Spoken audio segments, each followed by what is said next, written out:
Lucky Land Casino, asking people, what's the weirdest place you've gotten lucky? Lucky? In line at the deli, I guess? Aha, in my dentist's office. More than once, actually. Do I have to say? Yes, you do. In the car before my kids' PTA meeting. Really? Yes. Excuse me, what's the weirdest place you've gotten lucky? I never win and tell. Well, there you have it. You can get lucky anywhere, playing at LuckyLandSlots.com. Play for free right now. Are you feeling lucky? No purchase necessary. Void where prohibited by law. 18 plus. Terms and conditions apply. See website for details.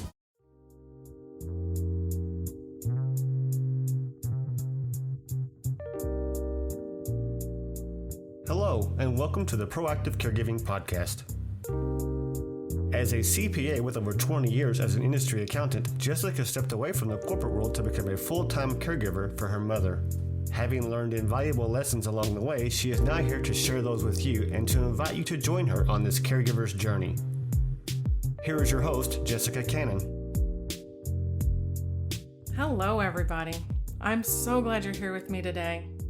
I'm the Proactive Caregiver, and I specialize in educating others on how to be proactive by empowering you, the caregiver.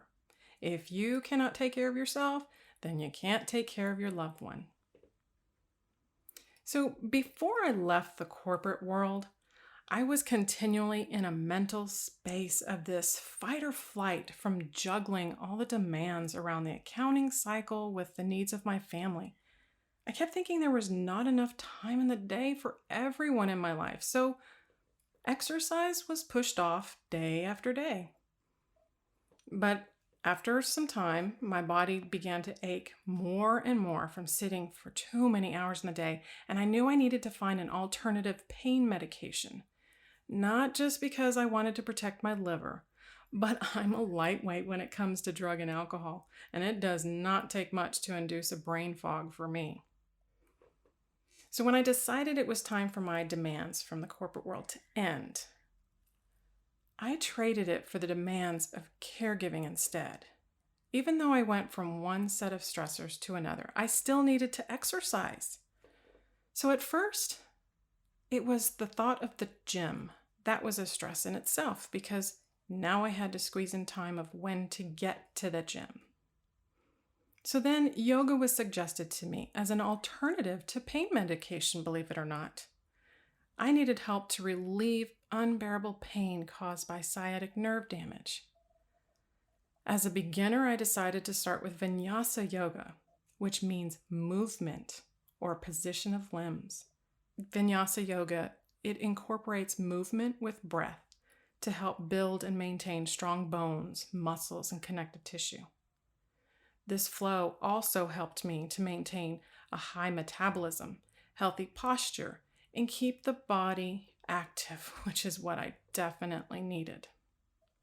The more time I dedicated to Vinyasa, I felt incredible relief from the sciatic pain. You can't imagine, but I also improved my flexibility and muscle tone.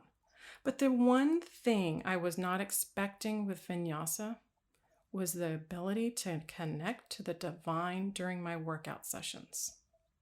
Through caregiving, that this change in my life meant I was being punished for being the difficult child.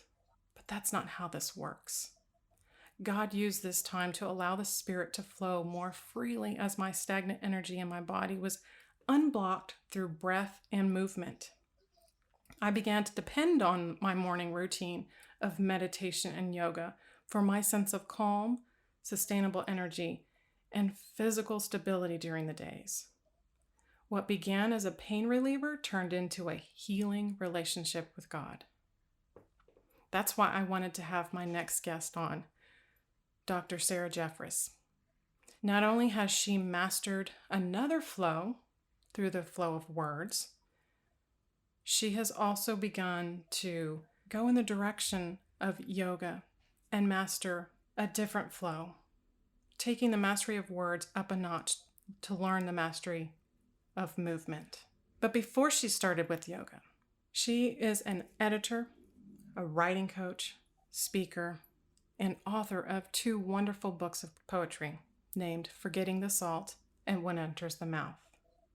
She has been praised by Ansel Elkins, which is the author of Blue Yodel, who wrote about her work, These are fearless poems, a reckoning of the violence of girlhood rendered with grit and clarity. She won the B. Gonzalez Poetry Prize for her poem, Motherhood. She has been both a poet and a fiction fellow at the Squaw Valley Community of Writers in California and held residencies in poetry and creative nonfiction at the Constant Saltonstall Foundation for the Arts in New York and at the studios at Mass MoCA. She has completed her first novel, which I'm so excited about for her, entitled Franny and John, as well as her third collection of poetry, After Marriage. Sarah holds a Master of Arts in Creative Writing and Literature from Hollins University. She has a Master in Fine Arts in Poetry from Cornell University, and she has her PhD in Creative Writing from SUNY Binghamton.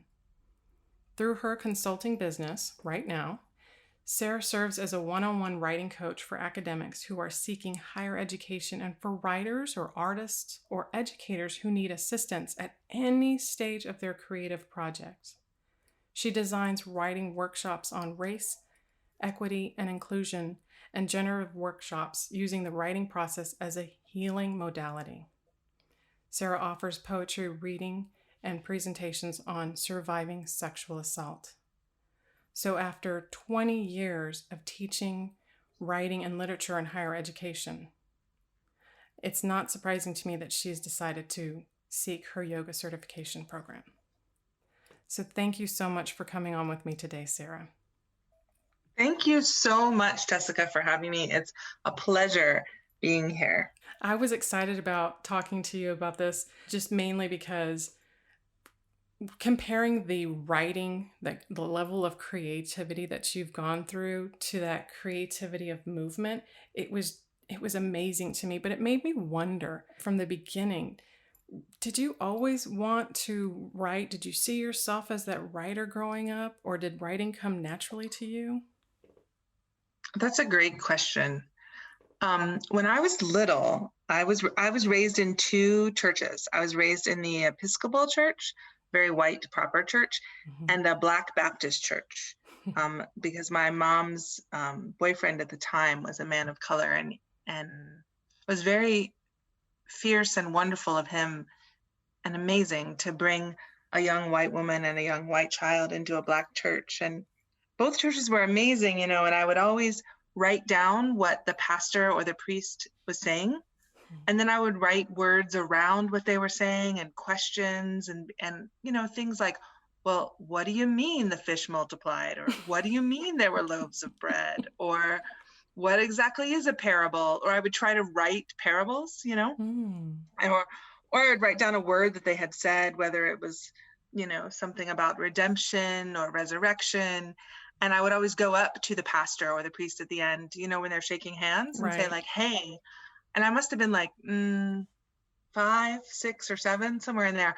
And I'd be like, hey, I loved what you said, but I was lost at this point. Or like, what about this word? And they would be like, okay, there's a line behind this child. So I learned later, when to ask authority what it is exactly they mean. Right. Or actually, maybe I'm still learning that, but I have often questioned those who are offering speeches and assumed it was a dialogue. So writing for me first became a call and response, really, in a scriptural Christian setting. And oftentimes, too, I would write down some of the hymnals or the prayers, just like as a scribe. Later on, writing became very therapeutic for me in junior high school and high school. And, even in math class, when you get those word problems. Oh, gosh, yes. Like Jason is on the train at 6 o'clock and he has 10 bags of potatoes and he's going to meet Mary. Yeah, those, right? I hated those. Me too. And so like in middle school, this was so bad, but I would always write a narrative about Jason. I would be like, Jason actually enjoys Buddhism and is reading a book about blah, blah, blah, blah, blah on the train. So I would look as if I was solving the problem, but I was actually just writing a narrative. That's so funny. Creating, which didn't help my math grade, but No. creating creating narratives, I don't know if it comes naturally to me, but I do understand the world through story and metaphor, through simile, through analogy. I understand what something is by what it is like, or by what it is not like, in that sense. That's just, it sounds so beautiful in that way, just because I was the total opposite. I grew up in that strong left brain side, and you were on the strong right brain creative side. And it just, Yeah. now that I'm later in life, now that I'm in the position that I'm in, and finding that right brain to be such a therapeutic, I don't know, difference in my life, that it's, I don't know, it's no wonder that as a child you took that direction. I think when I was little, I also wrote about homes that I wanted to live in, or places that I wanted to be in. I sort of wrote safe spaces on the page, because that wasn't the house at all that I grew up in. So I needed to imagine a home, and imagine what was possible very early on. Right. And so that might include like a fridge full of food, or the lights always being on, or just things that were counter to my reality as a child. That's interesting, I think. And it's one of those coping mechanisms. And where you would write it down, I would sit and stare and go off into a daydream world, and they would always accuse me of not paying attention. And it was like, well, sorry, my mind is elsewhere. Yes, yes. When you started to write, as you continued to write, actually, at some point, it seems like after I was going through your book, that writing, and more specifically writing in this poetic way, it seemed like it was more of that cathartic therapy for you. So is that what poetry became for you? Was it a therapeutic release, or was it just a way of expressing and getting emotions out of you? Yeah, no, that's a great question. I think when I was so I really struggled with high school, but I had this amazing teacher named Claudine Carew, and she was the teacher. I still love her. I know she passed, but I still it's easier to say is for her, but she was my acting and writing teacher.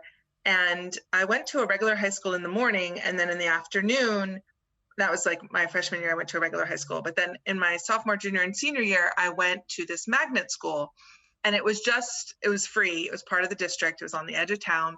And it's where all the the creative kids went, right? So it was like the actors, the writers, the painters, the storytellers, the set designers, all of us went to this school. And Claudine was the first person who said to me, you can write yourself out of this town. You can write yourself home, and you can write yourself whole. Oh, I love that. And I had no idea at the time what she meant. So I don't think very early that I knew that it was any kind of therapy release, but I think I was trying to move from creating an invention on the page to expressing what I wasn't allowed to say. So then the page became a place for me to have choice and to have agency, and to perhaps rewrite a scene where I could have a different outcome. Once I was in college, and no one expected me to go to college, I had teachers at Hollins say to me, "You are a writer." And I literally would turn my head and be like, who are they talking to? Right? And so it really wasn't until postgraduate school that I started thinking about writing as therapy and writing as emotional release, or writing out some of the sorrows so that I didn't carry them in my skin. Right. But I think I started doing that early on. I just didn't have that name for it.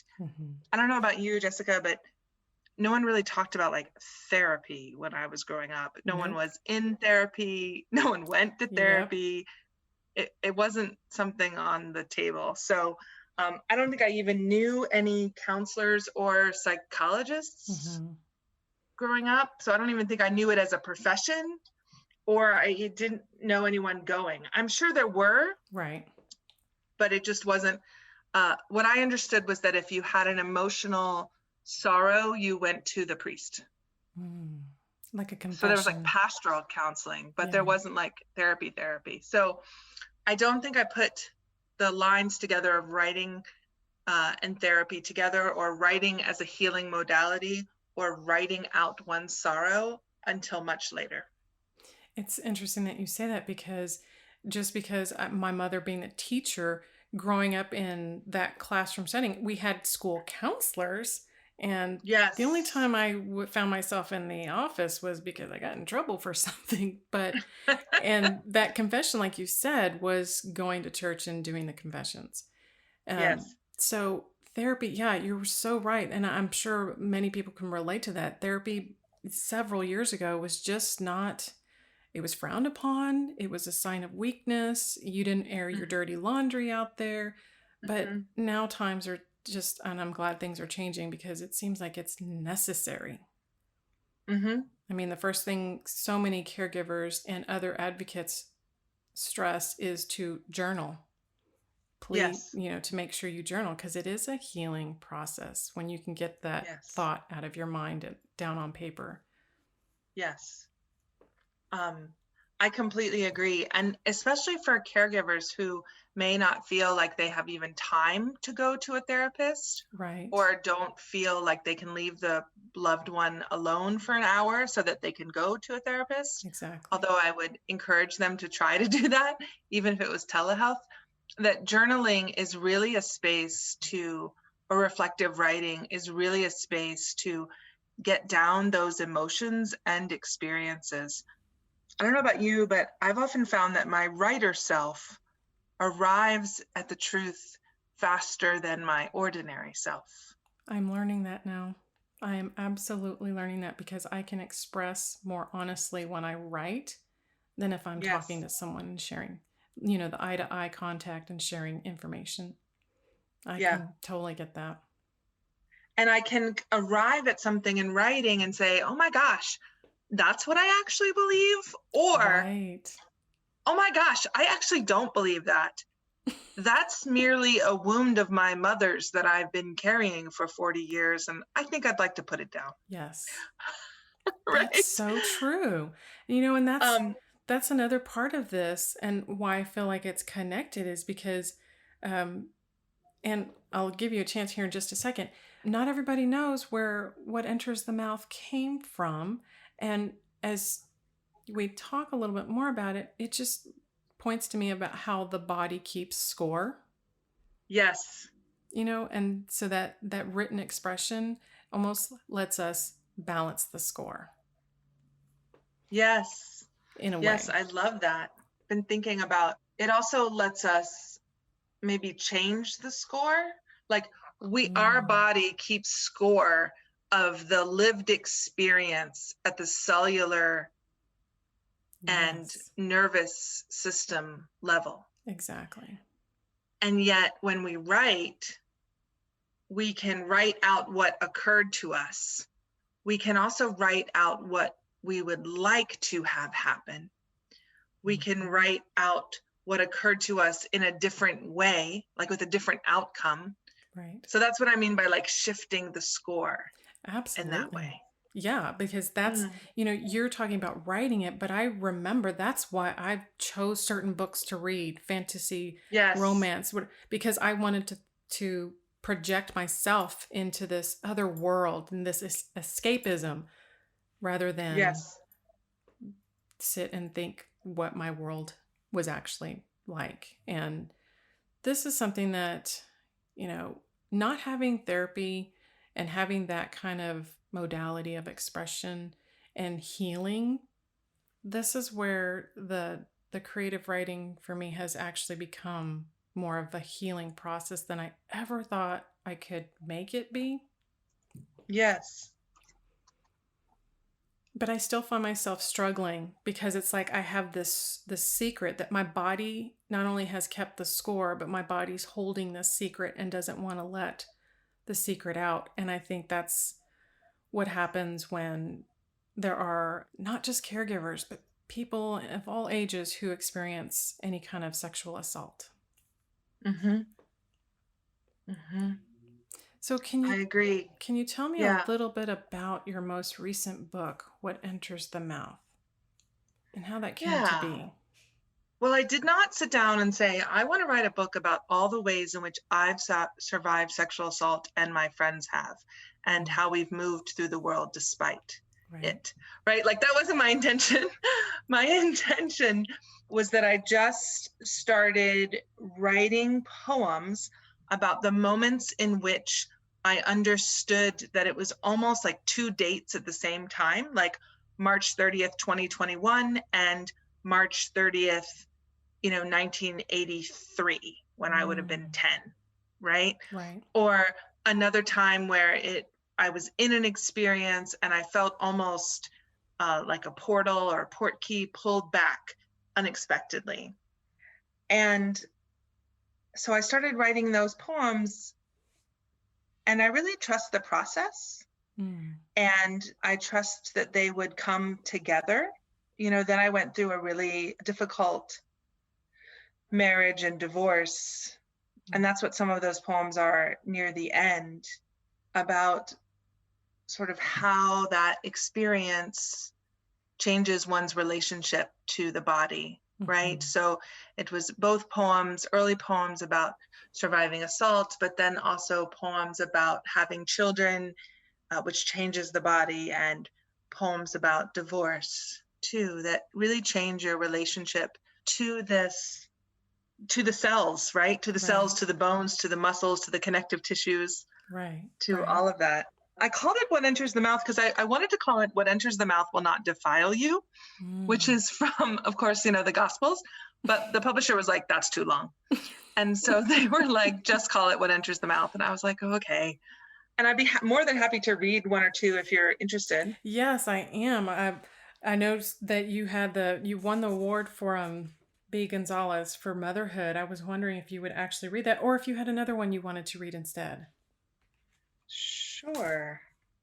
Yeah. I'm happy to read Motherhood. What can I tell you about this poem before I read it?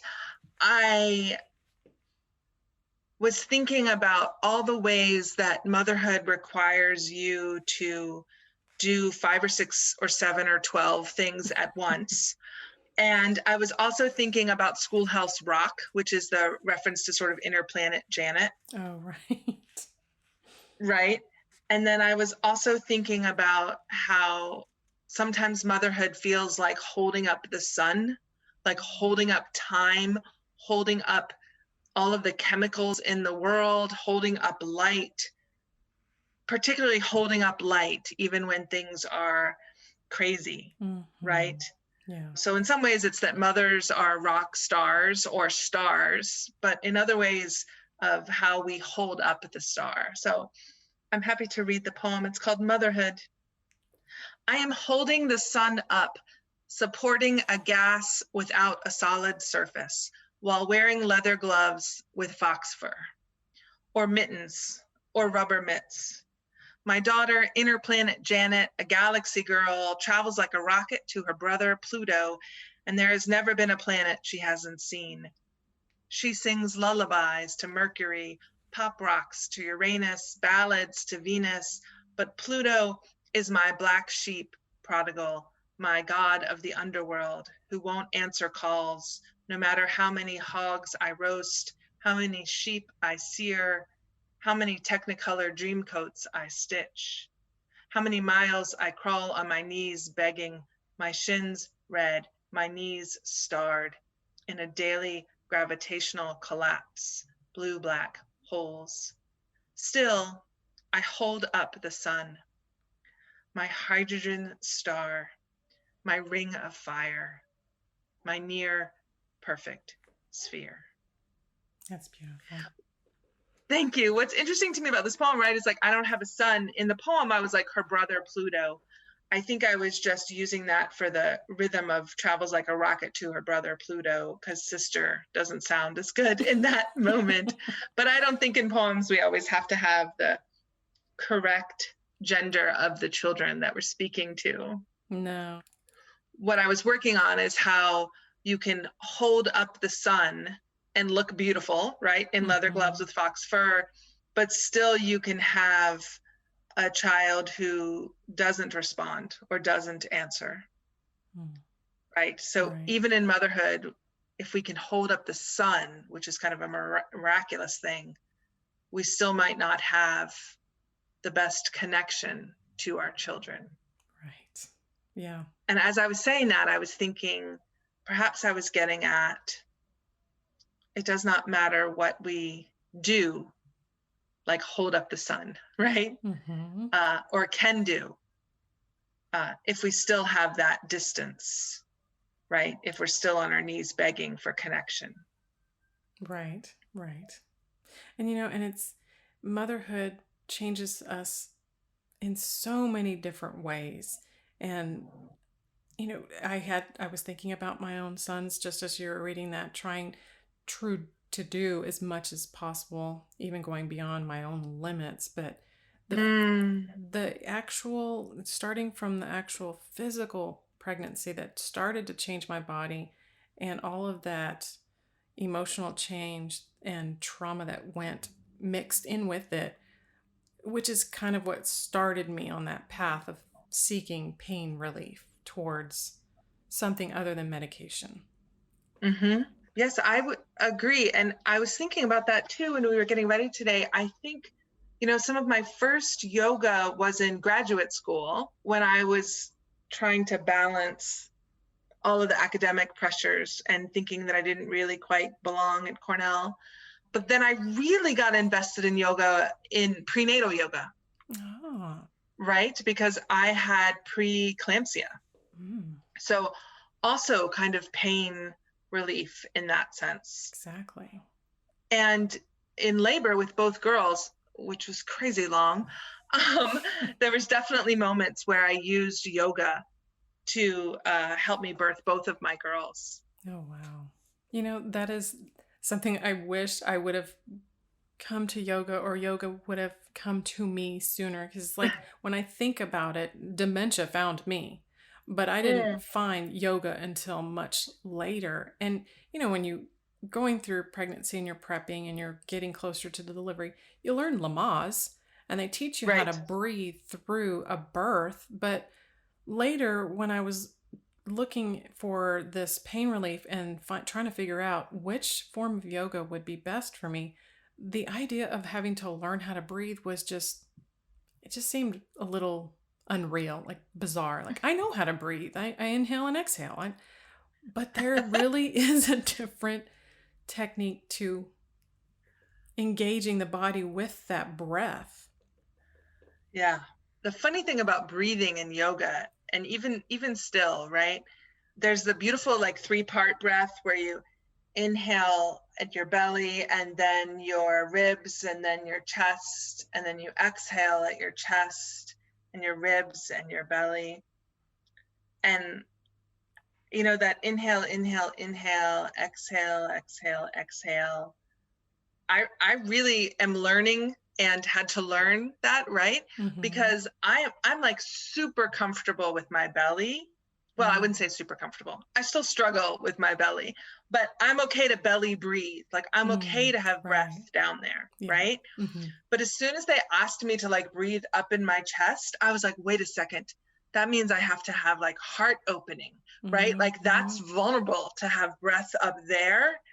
And so I would always like, I'm just going to breathe down here, right? And even when I've gone to acupuncture, you can't see me when I'm like down here, and stop me if I'm talking too fast. But even when I went to acupuncture, she's like, you know, you do have a side body, right? Like you do have a chest that can breathe too. You're just breathing down here and you're not actually moving the breath through your body. And so when you said like, oh, I know how to inhale, exhale. Right. That's true.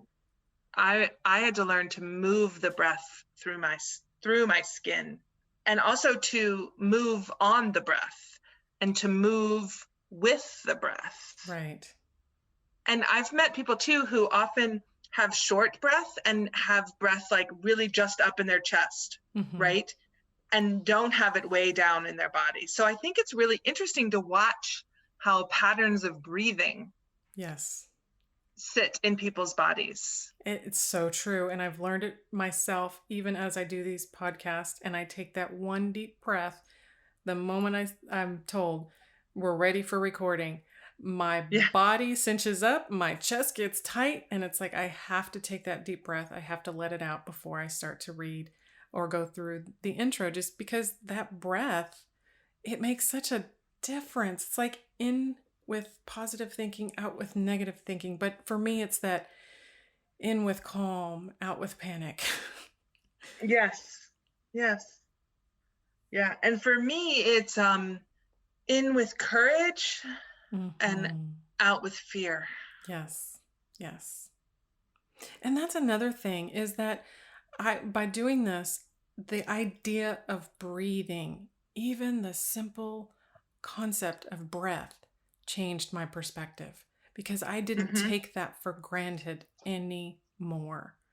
You know, Yeah. watching my father go through 3 weeks of being in the hospital with pneumonia before he passed and being with a tracheotomy and all of that stuff, I didn't realize until after that how important my breath was. And so when I practice yoga in the mornings, from that point on, part of my meditation was thank you for the air that fills my lungs. Because Yes. it was just, I didn't realize how much I took that for granted. Mm-hmm. So, how do you begin your days? That's a funny question because I'm not a morning person, which I think I've told you before. And I'll start with actually how I end my days. At the end of the night, I lay in bed and say things that I'm grateful for. So that might be like, I'm grateful that I was able to make a quiche. I'm grateful that the sunlight was here. I'm grateful that I had that difficult conversation. I'm grateful that I had that wonderful writing client. I'm grateful that I can stretch my hip over here. I mean, all those things that I'm like grateful for that they've occurred. Right. Because if I don't do those in the evening before I go to bed, I'll lay in bed and be like, oh, I didn't do this. I didn't do that.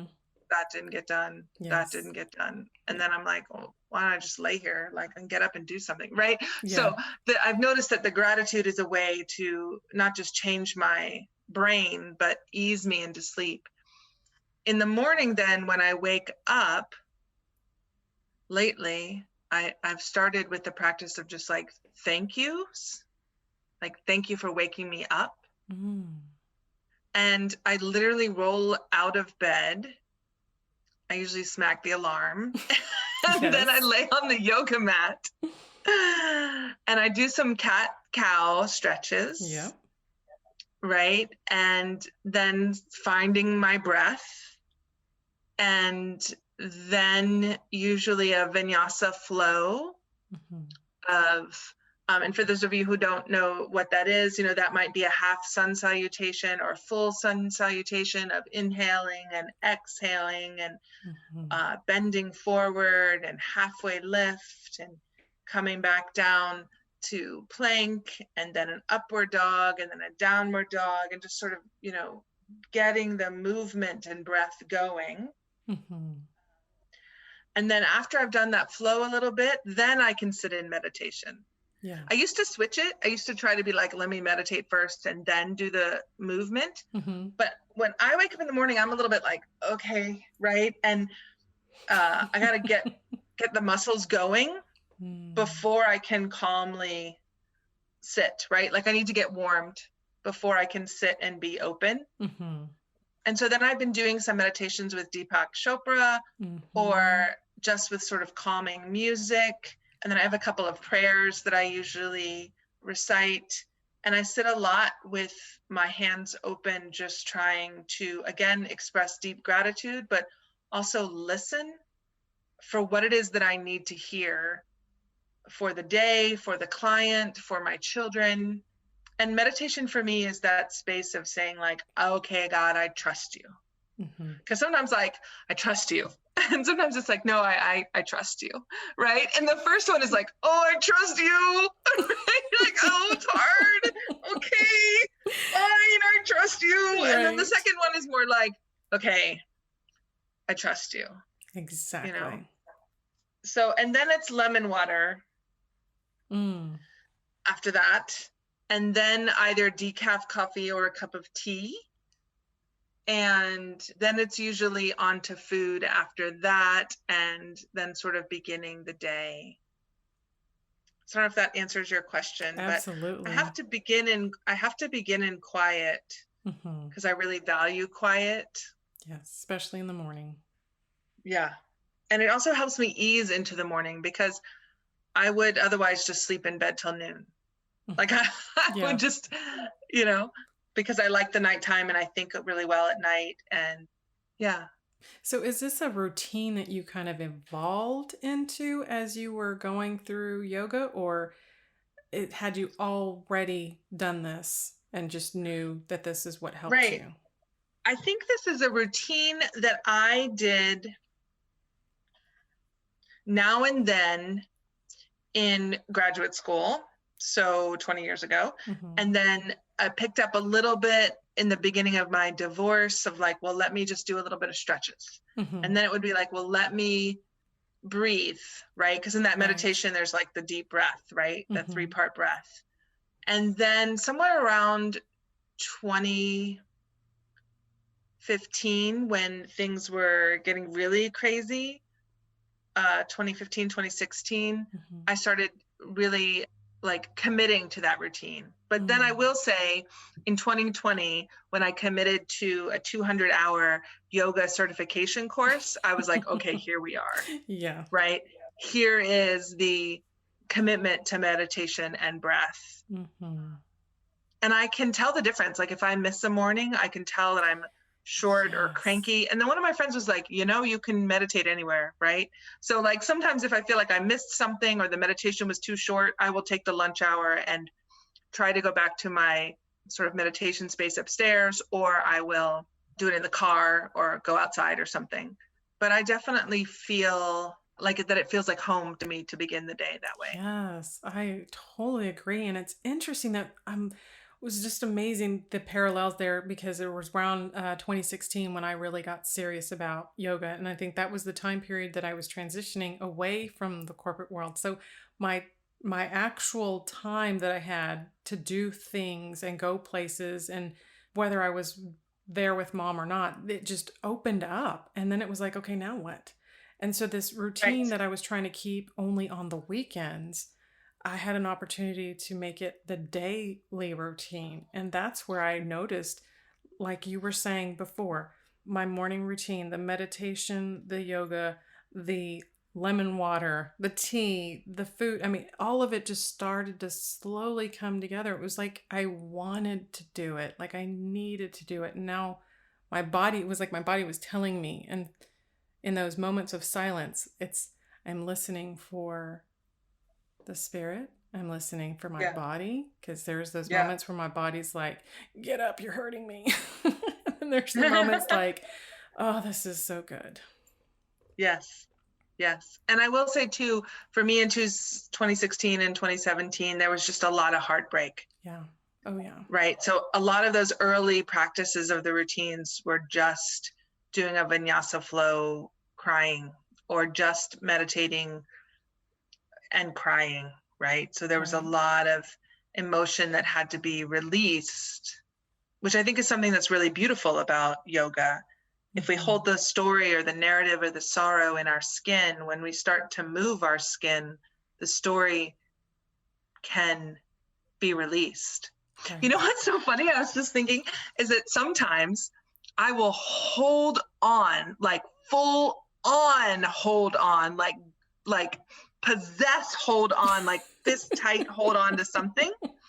And then I will do a yoga vinyasa or a few yoga positions, and my body will be like, yeah, you got to let that go. Yeah. And I'll be like, but okay. Yeah. Right? So it's so funny to me that my brain or heart will hold on to something to be fixed on it as truth or story and not want to let it go. But the yoga will teach me that there is another option. I love that, and that's what I'm learning through yoga, is there's so many things that I have experienced in my life outside of caregiving and because of caregiving that I want to I feel like I need to hold on to it. Like it's a lesson that I'm learning and I have to hold it to keep that lesson alive or that thought process there so it doesn't happen again until something new comes up. And then I get into the poses and it's like, just let it go. Like breathe it out because I feel like and the more I do let go, the more flexible I was and the deeper the breath went and the more energy I had. And I know this sounds really weird to say, but when you work on your breath, my digestive system even improved. I think that makes a lot of sense. I don't think that's weird at all. I think your nervous system improves, your digestive system improves, all of it. And, the thing too about yoga is even with the sutras, right? It's the stilling of the fluctuations of the mind so that we can abide in our true nature and so that we can let go of the sorrows or let go of what we're holding on to. But I also think, as we were saying in the introduction, that it connects us to the divine. Yes. And I think of that as like the divine within, right? Like yoga meaning the word sutra, yoga meaning union, right? Yoga meaning connection.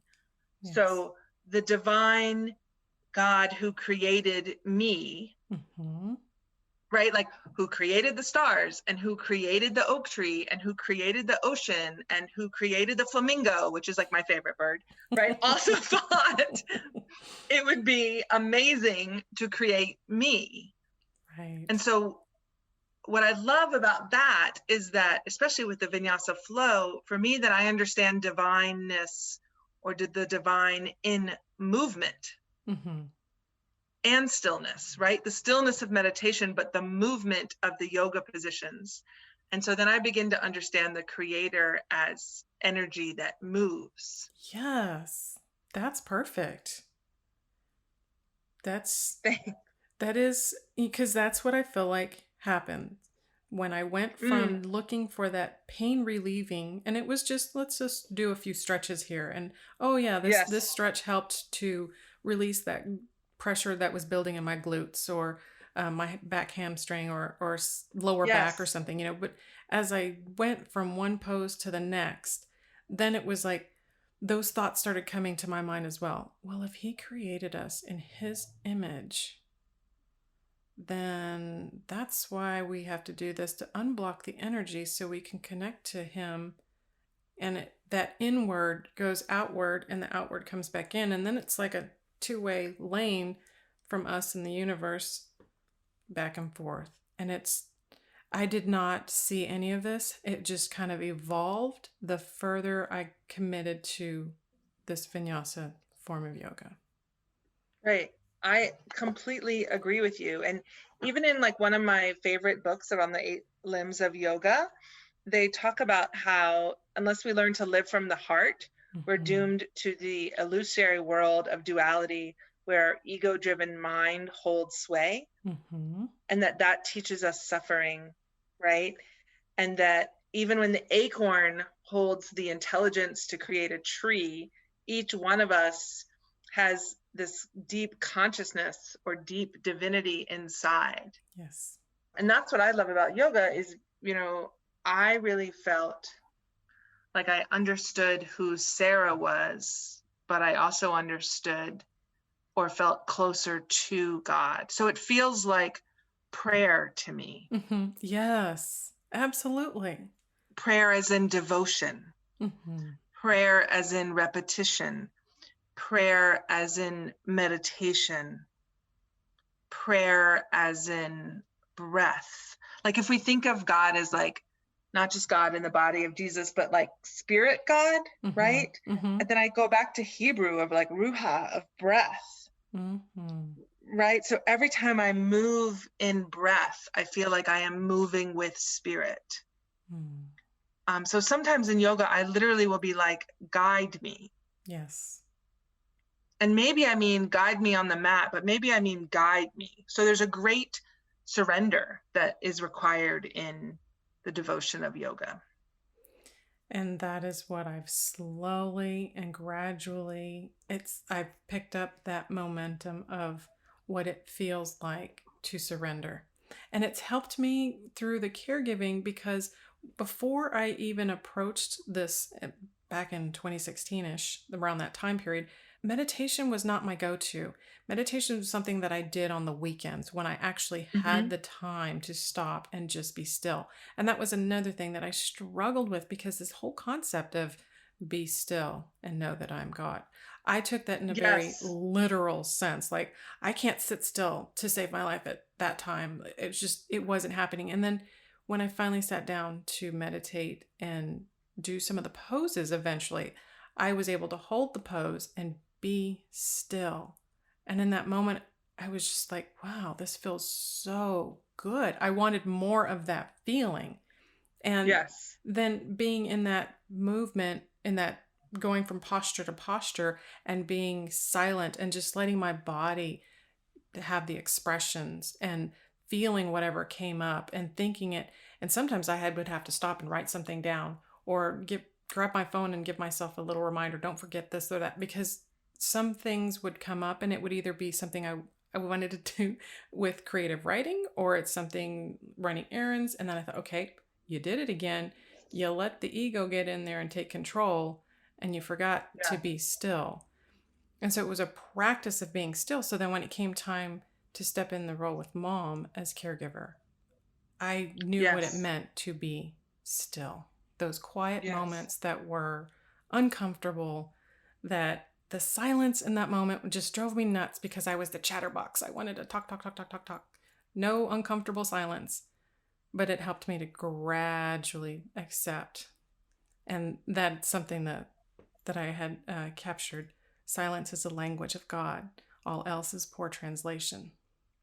I just thought, no wonder I feel so good after my yoga workout. Not just the physical warming of my muscles, but for all sorts of reasons. For me also too, yoga grounds me, right? Like I am a single mom of 2 children and I'm running a business. So I have about 10 trains on the track at the same time going in different directions. Yep. And I'm trying to make sure, going back to that word problem train metaphor, that they're all going to meet at the stage, right? With their potatoes. No, really, that they're all going to like get to the right spot at the right time. And so I come to yoga then for that stillness, for that quiet, for that calmness, but also for that grounding, right? To really like literally remember my feet. And I think a lot of caregivers might be like, oh, yoga is for like the super healthy, or yoga is for the super flexible. And I just want to say to like everyone really that every asana or pose is not for every body, like literally every physical body, but there are many poses that every body can do. Right. So like, for example, like I really struggle with bow. I can't be on my stomach and hold both of my ankles up and lift my body up. I can do one at a time, but I can't do both yet. I really struggle with like forearm stand. Like, I don't even know how, right? And so I think sometimes when caregivers think of yoga, they think of like headstands, exactly, or big, huge things, or foot behind the head, right? Something I can't do yet or whatever. But for me, the yoga that's been most transformational are heart openers, right? Yes. So whether that was upward dog or sphinx, or really just, I have a great teacher in the Mighty Yoga at Ithaca. They're both amazing teachers, Zainab and Gina, and I'm so grateful for them and all the people that I'm taking the course with. They're also incredible teachers. And, we have one yoga practice where we just stand in Tadasana, which is the mountain pose at the top of the mat, with our hands open and our elbows tucked in at our sides, and we just breathe. And the first time we did that, I was like, oh, I hate this. Right? Like, I was like, this is so uncomfortable, right? And so maybe that was like the parallel to your uncomfortable silence, right? Yes, And for me, exactly. it's because it felt so open, Yeah. right?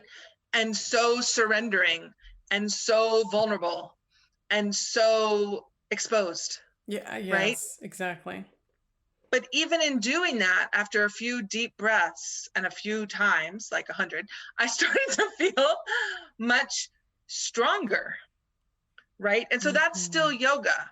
Right. Or even for caregivers who are like sitting in a chair and they take like their left hand at the top of the head and slightly turn their neck.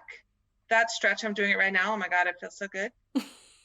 That feels like that's still yoga, right? Yes. Or I might recommend like a bridge pose or a supine twist, like things that they could do, that caregivers could do on the mat at their house, or even I can think of some yoga positions that they could do in the doctor's chair while they're like Yes, waiting. exactly. While they're waiting, you know? So yoga can be done everywhere. It does not have to be done in a studio. It does not have to be done in a class. Mm-hmm. There are certain stretches you can do to awaken your body and strengthen your body and calm yourself Right. while you're waiting for results from scans, or Right. while you're waiting for results from a doctor, or while you're waiting for your loved one to return.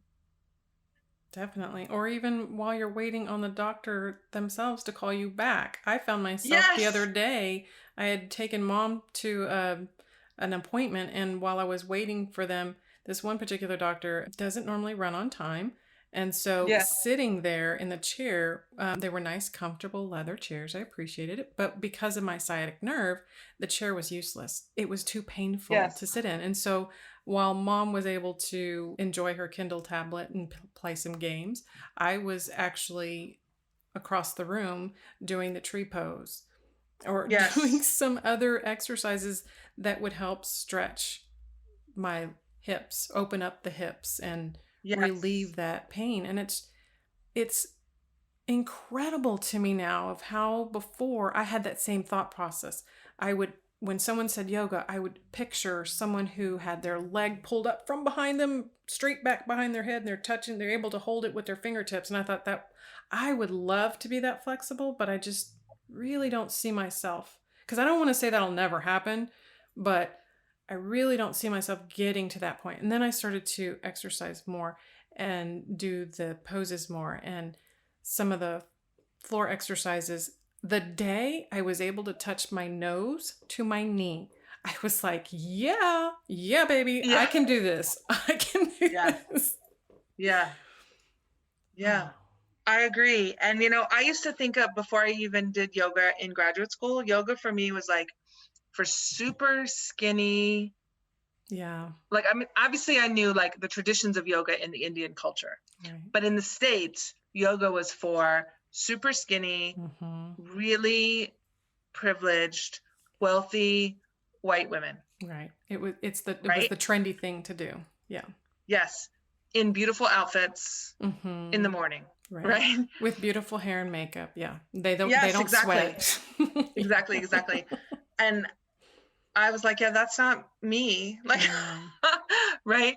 And so I do love that yoga is for any body, right? A body that's 5'6" and, you know, 100 pounds, or a body that is, you know, 6'4", or a body. It's for anybody. There are stretches and poses that any physical body can do to help strengthen them and their breath and for calmness. Yes, because that is something that, as the years have passed in caregiving, finding the calm and even being able to start the day in calm. That was the life-changing game changer for me with caregiving. Yes. And I love that you were doing yoga poses in the doctor's office while you were waiting, because that's the other thing that people think yoga has to be done at a certain time. Like I will do it in the morning, but I will often do it in the night with a class with friends, or I will do it at lunchtime, or, you know, it's kind of like with green eggs and ham. It's really like, like in the airport. I mean, I haven't been on a plane in I don't know, 2 years, but I used to do it in the airport while I was waiting. Yeah. Right. So it is really a practice that you can begin to put into any environment that you are in, Exactly. to awaken your body. And that's what I love about it, because it is so flexible, and it's not the extreme that we were thinking of, and it could be done anywhere. And so I do have my set space that I like to start my day in. So I have my yoga mat and the blocks, and I actually start in the mornings in our living room with our curtains drawn, and I leave everything dark. I do not turn on any lights, and I let the lights, of course, I had to gradually condition myself to get up early and earlier so I'd have the time in the day. Yeah. But I'd get up at 6 a.m. and I would start doing my poses in the dark, and it was eventually that sunrise would come through the window. And so I have my yoga time where that was my calm. But when I'm in the grocery store, I'm in the doctor's office, even when I'm driving somewhere and I do start to feel the lower back pain or the sciatic nerve, there's certain times that I'm able to, of course, pull over or stop at a red light and put the other foot on the brake and do some stretches in the car even. It's just, Yes. it's so flexible, and it benefits in so many different ways. It's not just the physical part of it, which benefits us overall, but the emotional, the mental, I can't explain exactly. It's just, I want people to experience, or at least try to experience it, and don't pay any attention to the stereotypes and what you think it might be. Right. And there's no perfect pose. Everybody does a pose a different, like a little bit in a different way. There's no perfect way to do it. There are stages to the pose. So you might do it with a block, or you might do it this way, to getting into the pose the way that your body feels like it needs to get into it that day. Right. And that, of course, changes from day to day.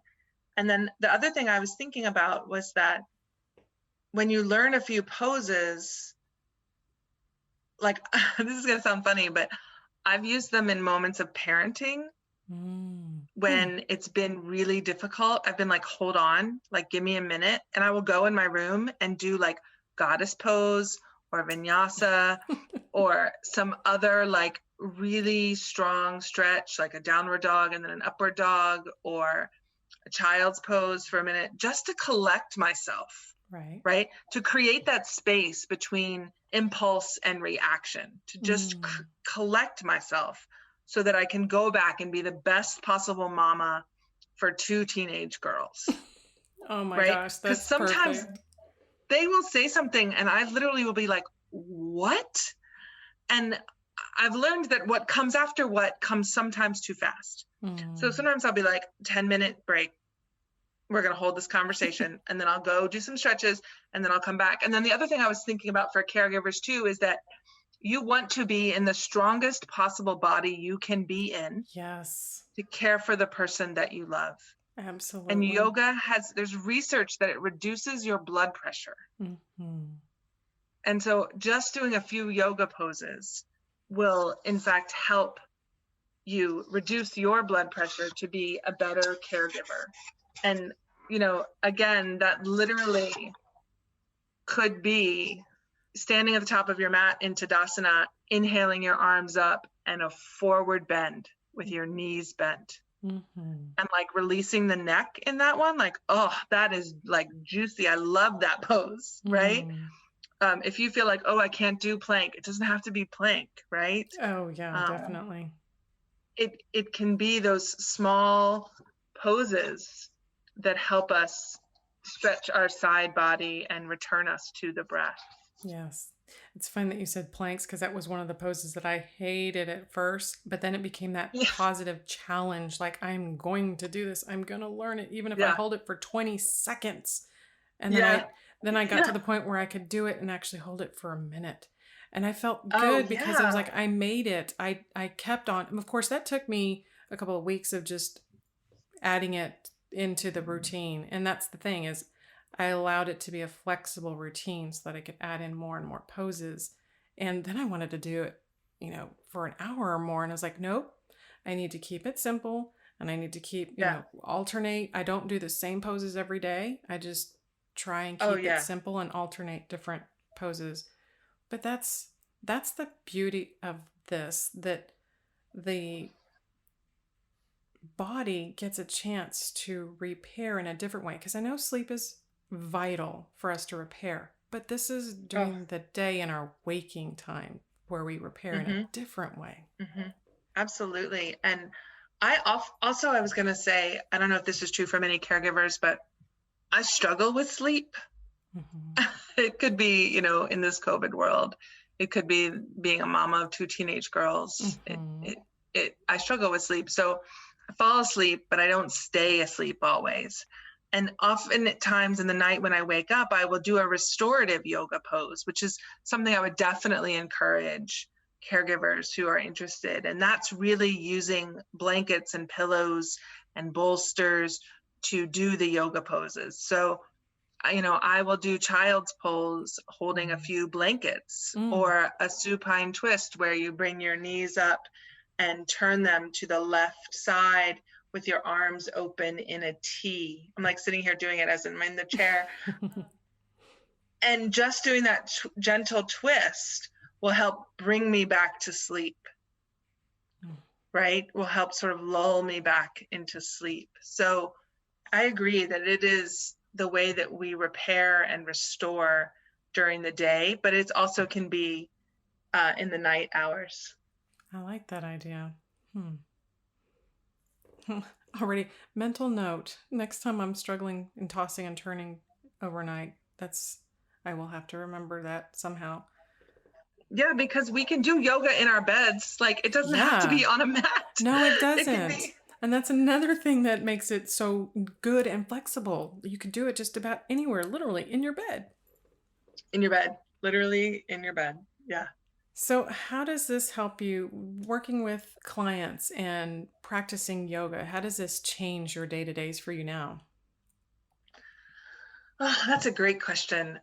So before I meet with a client, I am so grateful to be the CEO of Right Now, which is my writing consultant business. And, as you said in the interview, I work with clients who are interested in getting into higher education, or who are looking for a grant or an application, or who just want to finish their dissertation. Mm-hmm. But I also work with one-to-one clients who are writing books about their lives experiences or books of poetry. And I will often do meditation and a little bit of yoga before I meet with the client, because I trust that there is something the client needs to hear that I don't yet know. Right. So I will often ask in meditation and a little bit of yoga, what is the thing that the client needs to hear? And it may literally be, they say "and" too often, right? It may be a grammar thing, but it may also be a moment of encouragement for the end of a chapter or the end of a poetry line. Yeah. So sometimes the listening practice and meditation before working with a client, I will receive something I need to say to them. Also, because I'm so happy to have so many clients and we're in this COVID world, I need to do stretches during the day, because otherwise I'm sitting too much. Yep, exactly. So it helps my physical body maintain with clients, but it also helps me say the thing that the client needs to hear about the process of writing. Right. And the other thing I was going to say is that in April, I'm so excited, April 18th, yes. From 3 to 5, to be doing a workshop. Before COVID, I did them all the time face-to-face, and someday I would love to do that again. But, we're going to go with where we are right now. Mm-hmm. That's the other thing about yoga too, right? Like it forces you to accept exactly where you are in that moment in time. Yes. Right? Like today, I can hold plank for 10 seconds. Right. Doesn't matter that I could do it yesterday for 20. Right. Today, I can do downward dog this way and lift one leg up. Doesn't matter that I can't do the left as high. Tomorrow will be different, right? Mm-hmm. But it teaches you to accept that moment. Yeah. So on the 18th, we're going to, from 3 to 5 on Zoom, we're going to do a workshop where we do some meditation and some breathing and a few simple chair yoga poses. And then we're going to do creative writing exercises about water. I'm really Nice. interested in thinking about the ways in which we bring water into our bodies, the ways in which we weep, the ways in which we have been in drought, the ways in which Mother Earth has been in drought, the floods that have come. So all the ways that we understand the gentleness of a bathtub, the fierceness of a rainstorm, what exactly hail is, but also the sort of rain metaphors or water metaphors that move through our own life. How we say, oh, I was flooded with that experience. I like that. Or much of COVID to me right now feels like a drought, whether Yeah. it's a drought of connection or a drought of, sometimes COVID to me feels like a drought. Yeah, I can agree. Where we're waiting for the rain to come through. We're waiting for the nourishment, right? Right. And maybe that's because so many things were lost in COVID. True. Very true. I can totally see that. So we're going to do that writing exercise on April 18th. And anyone who hears this podcast and would like to come, you can certainly reach me, my email, which I can give in a few minutes, and I would be happy to talk to you about that workshop. Yes, I'm ready. I've written my notes down, sign up, register for this. Because here's the thing, this I highly recommend. There is something towards creativity, whether you're writing or you're physically moving in this form of yoga. There is something linked to this creativity, because for me, the more creative I can become, the closer I can get to the creator. Yes, I really believe that our creativity, and I know this is in the Artist's Way book, but by Julia Cameron, but I really believe that our creativity is a gift from God. And when we use it, whether it's on the mat or on the page, we are honoring the divine. Yes, absolutely. Creativity is, much like yoga, is for everyone. Like if you're sitting there thinking or listening to this, like, I'm not that creative, or I'm really good with numbers, or I would never consider myself creative. I think that there is a creative spirit in everyone. Yes, exactly. Because the lives that we live and the experiences that create trauma in the body, or joy even, those are experiences that we were blessed with one way or the other. And I know some people will say, how do you get blessed with trauma? Well, there was an experience that he intended you to learn, and then creatively express it so others can learn from you. So how do our listeners find you? Where do they go to actually find you so they can register for your workshop? Yes. So I am in Ithaca, New York, and you can go to my website, which is www.sarahjeffress.com. That's JEFFERIS.com. You can find me on Instagram at the real Sarah Jeffress or drjeffress.write.now. You can find me on Facebook or Clubhouse. To register for the workshop, you can find me at write.now.sjeffress2@gmail.com. You can just send me an email and say, I heard your podcast. I'm super interested in writing creatively and writing about water, or I'm super interested in understanding the relationship between yoga and writing. And I'd love to explore that further. And it's for 2.5 hours from 3 to 5:30. And then after the writing workshop, you have a week to send me a piece of your work, and I'll offer you editorial feedback on it. So in the workshop, it'll all be generative ideas and the creative, juicy process. Nice. And the editing will come later as a one-on-one. That's awesome. I'm looking forward to it. Thank you so much. I'm so excited for this conversation. It's been amazing. Yes, and thank you for sharing your side of it and your experiences, because this is something I want caregivers to consider as a form of respite, as a form of stress relief, and just as a form of calmness, and to bring more calmness to their life. Because Vinyasa is something that, out of all the different types and forms of yoga that are out there, this is something that I solely believe in, because it helps to provide you with a proper form of exercise the breathing techniques, relaxation, even better diet choices, and overall positive thinking. So thank you, Sarah, for sharing the time with me today to go over this. Oh, anytime. The last thing I wanted to say too about yoga is that I can be in a negative thinking space or in a sorrowful space, and both of them get released on the mat because I'm really trying to think about where to put my foot, right? Or I'm thinking about my breath.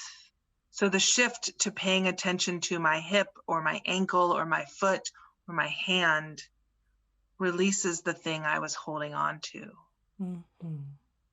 I agree with that as well. What happens on the mat stays on the mat. Yes. I love that. Absolutely. Thank you so much, Jessica. This has been great. Oh, I appreciate it. Thank you for joining me. So thank you for joining and listening in today with us. You can find more about this topic on the blog at jessicalazellcannon.com. I'll also include the links that Sarah mentioned, just in case you didn't catch it. I hope this gave you more food for thought. And until next time, be proactive. Take care, everybody. Thank you for joining us today. We really hope you've enjoyed this episode.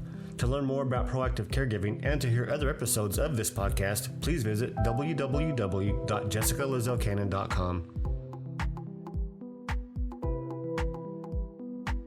This podcast is produced by Cannon Light Media, LLC, www.cannonlightmedia.com. Music provided by Chris Paradise.